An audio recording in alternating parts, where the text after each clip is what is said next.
news that Michael Murphy was retiring from intercounty Gaelic football slightly overshadowed the other big news that was confirmed yesterday when Lee Gannon did press to confirm that Pat Gilroy is now again part of the Dublin Backroom team. Paul Caffrey, the former Dublin manager, is with us. Paul, good morning to you. How are you?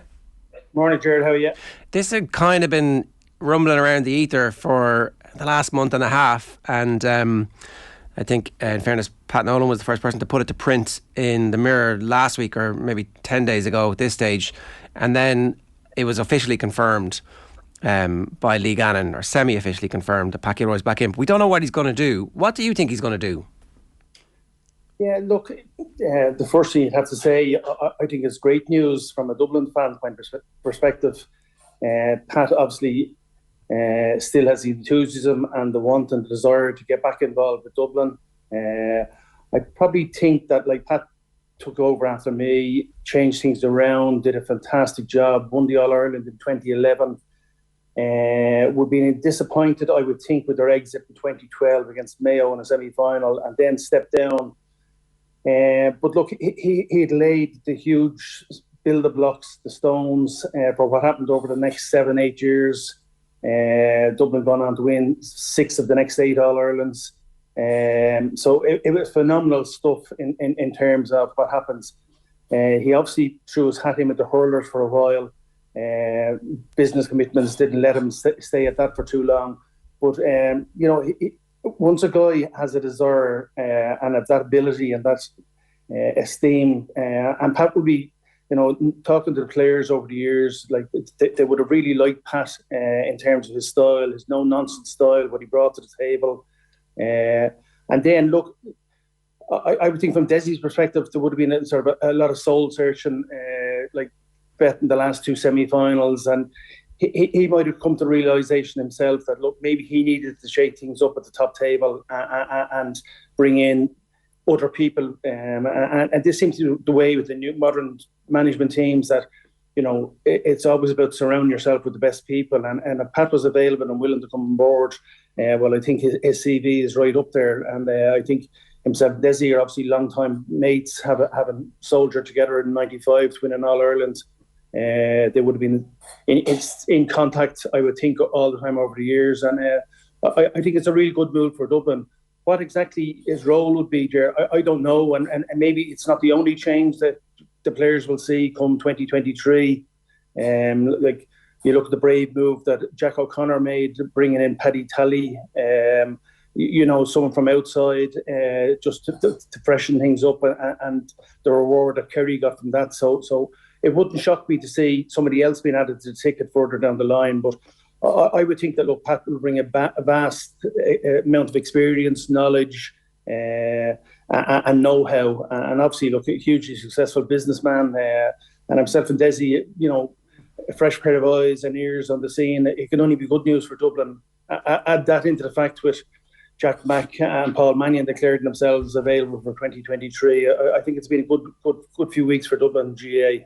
Yeah, it is like a superhero movie where, while Kerry are off celebrating and on their team holiday and picking up their Player of the Year gongs and doing the tour around the schools, the Dubs are like in the gym and the Rocky music is blaring. Yeah, look, I think a lot of these guys, you take the Brian Fentons and Kieran Kilkennys, and they're really only used to winning dressing rooms for so long, and then maybe a bit of hurt has come into it. James McCarthy's getting married at the end of December. A lot of people might have thought, well, it'd be hard for James and Mick Fitz and even Johnny Cooper to soldier on. It might be time for them to dust down and go back to the clubs and into retirement or whatever. But no, there's a very defined message there that, look, the hurt that maybe it finally was not so much Tyrone beating Mayo 2 years ago, but maybe Kerry this year coming and sticking their chests out and saying we're back. And that might be just the final bit of hurt that this group needed to say, let's shake it up here. Let's roll it out for one more year. And if Desi sees that he's going to improve the top table and the players feel that they have a little bit more to give, I think Dublin could be a dangerous animal this year. I know the bookies have tightened it in the last couple of weeks, and really it's Dublin and Kerry at the top, and then it's the rest a good bit down the field. So I just think it's made 2023 a little bit more interesting. We've been talking a little bit about egos on the show this morning, Pillar, and like, I guess for some managers, being the head man, then coming back in as someone in the back room will be tough to do. But then we've seen a lot of it in recent years. Stephen Rochford comes to mind as someone who went in with Donegal, and Liam Sheedy was even in with the Monaghan footballers. It seems to be a more common thing, and clearly something that Pat is quite up for. Yeah, and look, I don't think in terms of ego and in terms of, if you surround yourself with quality people, as manager, your job is to listen to them and draw out of them what you can.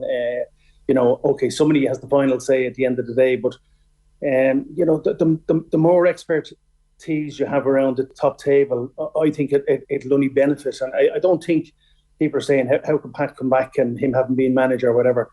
Pat will easily slide back in there, and without assuming the role of banisher, he'll still have a huge say in what's going on there, and he'll add value to the whole ticket. And I think that everybody will be quite comfortable with that. I think the players will be excited about it, and Desi has obviously thought this through and said, this is going to help Dublin be a better team in 2023, and let's go for it. And I'd imagine there have been lots of meetings between Desi and Pat and maybe the rest of the extended management team to see how the best fit is going forward and how to facilitate this. And as I said, it wouldn't shock me now to see that maybe there might be somebody else added to the actual training ticket.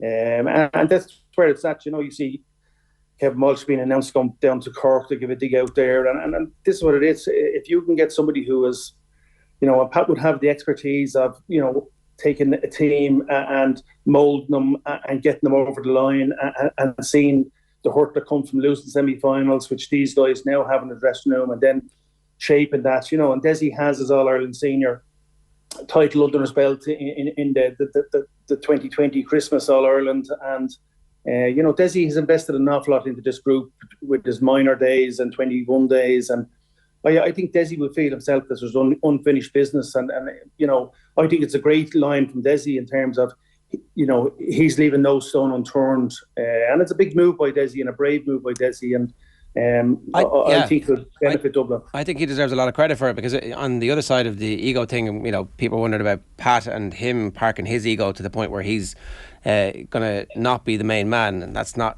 usual for him at all. But from Desi's perspective, it's like, I do think that we can be better by bringing people on board, and it kind of gets rid of all of the conversation around Desi from some of the Dublin fans, a small minority who are like, he only took Pillar's team he only took Jim Gavin's team and won the All-Ireland with that. Like, he has literally, as you say, left no stone unturned, and it shows an absence of ego on his part that he wants the greater good.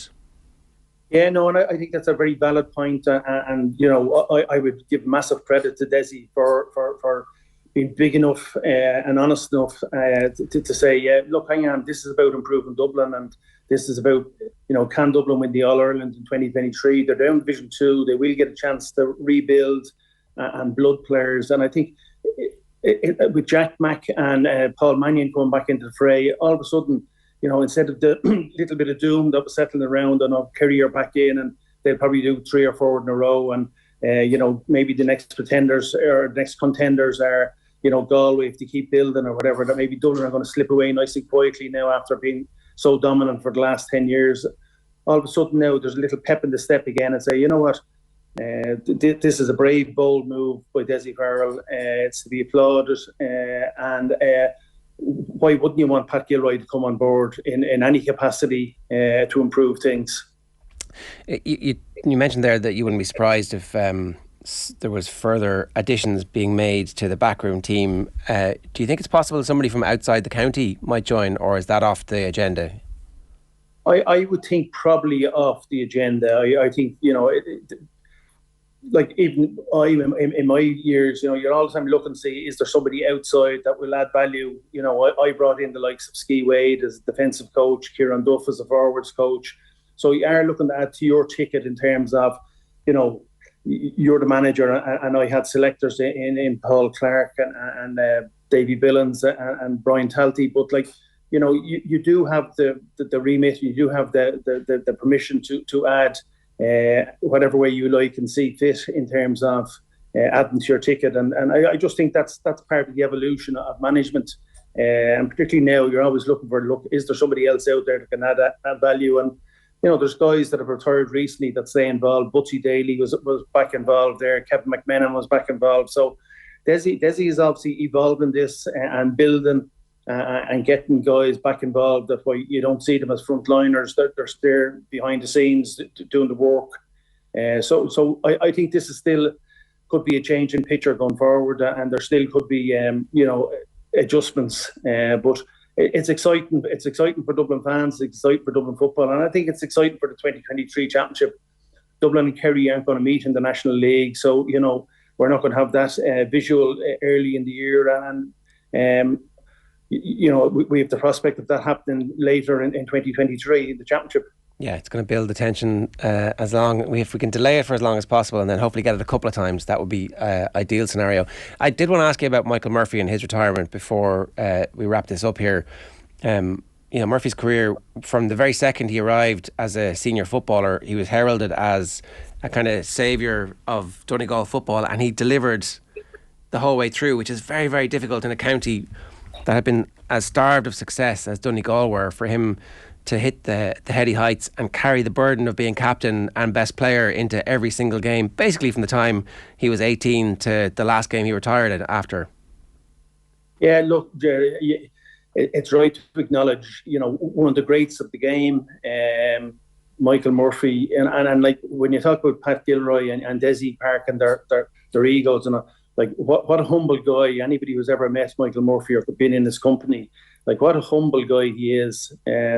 I remember when they were in college, he was up in DCU and going up to see a freshers final. So they were first year college, and it was the big talk of Dublin. There was going to be a great game up in DCU. It was DCU were playing, and Michael Murphy was obviously playing full forward, and Aidan O'Shea was playing for his college. I think he was DIT. Yeah. So it was this big game, a massive crowd up in DCU on a winter's November day or whatever, and it actually turned out it was a strong breeze, as there often is this time of the year, and the two of them ended up marking each other at midfield. And like, what a tussle, but there was only one winner, and it was the Donegal man. And I think from that day on, us people in Dublin looking in were saying, right, this guy is really special. This guy is really, really special. Then, he got Donegal to an All-Ireland under-21 All-Ireland final down Breffley Park. They played the Dubs. Jimmy McGuinness was manager of that 21 team, and Jim Gavin was manager of the Dublin team. And fantastic game it was up there. And James McCarthy would have been playing for Dublin that day, and a host of other fellas that went on to do great things. But Donegal got a penalty near the end of the game, and Michael Murphy stepped up and he cracked it off the crossbar and hit it so hard that it came out beyond 30 yards and was cleared, and Dublin won the game by a point or two. I remember looking at him on the pitch after. He was absolutely devastated. And he was still only a kid at this stage. And then, as you rightly say, look, week in, week out, he turned up for Donegal. He turned up anytime I went to see DCU playing. He was phenomenal. He was never ordinary when you'd see him playing. He was just phenomenal. I remember the 2006 All-Ireland final, they bet Mayo, and the game was just over after 10 minutes. Michael Murphy had just turned it on inside and full forward. Mayo had no answer, and Donegal had laid the foundations, and it just absolutely, it was a pleasure watching him, and like, what a career, 15 years. I know he struggled in the last year or two with injuries, and look, that's what happened when you put in that groundwork of hard work, and like he was, his list of achievements, like between Sigerson and 5 Ulster titles and his All-Irelands, and as you say, being the talisman captain for so long of Donegal, and expected and delivering to be the best player every time he went out for him. So we won't see the likes of him again, and to do it, in a period where Donegal we're up and down, we're striving, we're winning Ulster titles, we're getting knocked out. We're like, he just a fantastic career that he had for and what he gave, and best of luck to him. And he's definitely a guy you'll see in management in the future. I think he's dipped his toe already in the colleges, Sigerson scene, and you can imagine him being much sought after further down the road. It's a terrible question to ask anyone, Pillar, but like in terms of the greatest Donegal footballers of all time, and you'll have remembered that class of '92 as well up in Donegal. Yeah. But where does he rank, do you think? For me, he's number one. You know what I mean? I go back to remember Seamus Bonner, brilliant 14 for Donegal, and then look at that class of '92, and you know McHugh and these boys that were brilliant on that. But no, look at and he played with some great footballers himself. But no, for me, there was none better than Michael Murphy that ever wore the Donegal jersey. Paul, great stuff. Thanks a million for joining us. Cheers.